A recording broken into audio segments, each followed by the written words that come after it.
the Milton Curling Club is celebrating its 60th anniversary this year.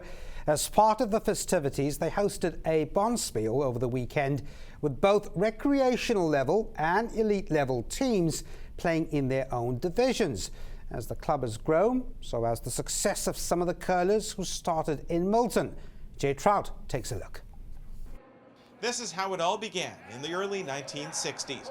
A piece of land was chosen and the club was built downtown with 4 sheets of ice, and in its first year had about 250 members. About 20 years later, curlers took the game outdoors onto the mill pond for an event, reminiscing about the way Miltonians curled before the rink was built. Today the club has over 350 members with a program for juniors and a mix of all skill levels. Have a great day, have a great tournament. Thank you all for coming. And with that, the recreational teams hit the ice to begin the weekend. As they played, the elite teams gathered in the lounge, where everyone, regardless of skill, would have the time to chat and share stories or game advice.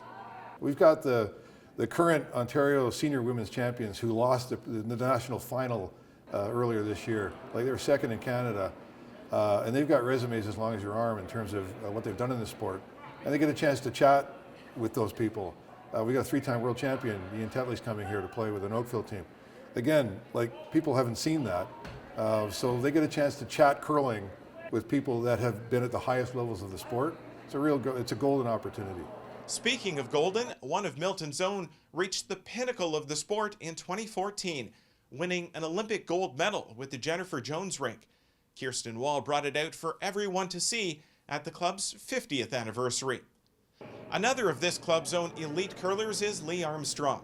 She began playing Little Rocks at the Milton Club and this year is a member of Team Roson, competing in the provincial playdowns for a chance to represent Ontario at the Scotties Tournament of Hearts, which is the Canadian Women's Curling Championship. Reaching that level takes not only time and dedication from the athlete, but also a commitment from their home club to help that potential flourish. What's really helped me is the club has backed me for practice ice. A lot of clubs are very busy, they have a lot of leagues, and Milton is no different. But I have the support of the board and the ice maker to have some sheets and practice ice available almost every day here so that I can come out and throw and get that repetition in to get better. You know, we've got the Ontario Curling Council that is sort of the umbrella organization over top of Ontario Curling, and as well as the Northern Ontario Curling Association. And essentially they've got an academy program now for kids that are, you know, on U15s, and then they go on to U18s and then U21s. And so for kids developing now, there's kind of a clear-cut path on how you kind of go. And then a lot of times, it's time and effort and being out there. It's the 10,000 hours. You got to be throwing rocks. You got to be building.